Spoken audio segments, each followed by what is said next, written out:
I was sickened by John Kerry grovelling to the world and saying the US was humbled to be rejoining the Paris Agreement, Rita.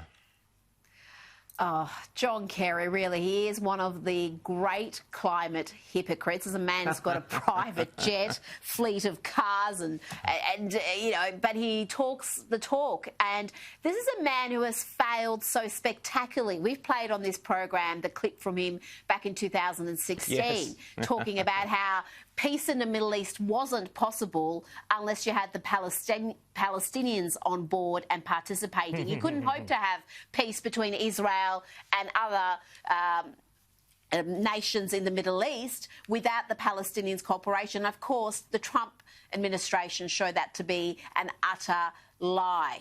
And yet he's awarded now with another plum influential gig where he can again display his famous cluelessness.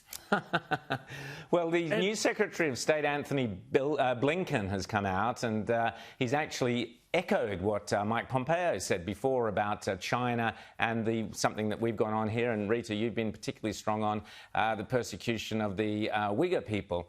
And so Blinken came out and echoed basically what Pompeo and said, yes, it's unacceptable. Well, who pops up but our old matey Zhao Lijian, you know, the wolf man of whatever, wherever wolf he is. Warrior. Well, yeah, He's wolf blocked warrior. me on Twitter.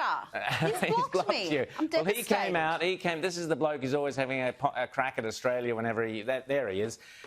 He's come out and he said, China has no genocide. China has no genocide. China has no genocide, period. And then he added, the most important thing should be repeated 3 times. Doesn't matter how often he repeats it, James. Do you believe him?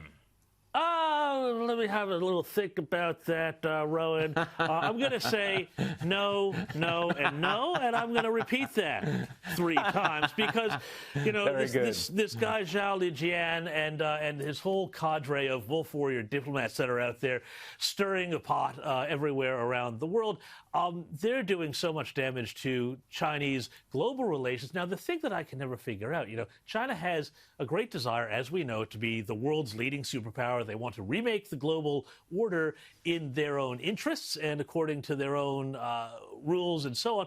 And yet what they're doing is they're systematically alienating absolutely every single country that could wind up helping them achieve this goal. So it's a very strange sort of diplomacy, if that's even the word for what they're doing, that they're practicing.